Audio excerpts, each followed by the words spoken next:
7 acres of Medina white wheat, one of the wheats I grow.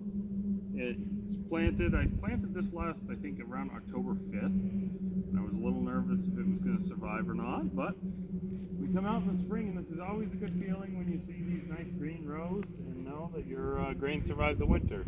Probably about a quarter of the time we plant the grains, we'll come out and it'll be dead and we'll have to replant something else there in the spring. But these look pretty good, pretty healthy. It's a little bit spotty, but it will fill in. It's way ahead of any spring grain that I can plant.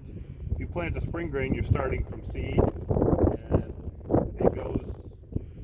takes quite a bit to get going, where these are already going, so they'll do something called tillering, where they'll send more shoots out, and one kernel you could get up to like 10 grain heads off that if it has time to tiller. A lot of times my spring grains are planted later, and you might get 1 or 2 tillers off of your spring grain seed. And if you plant it late enough, you'll get no tillers. It will just come up and send the seed head out and start producing kernels. So this way is a good way to get some good value, and it's a little less planting that I have to do.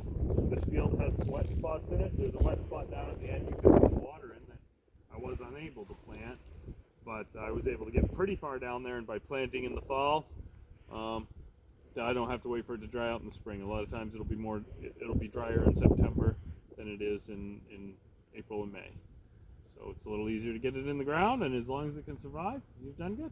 Well, thanks for watching.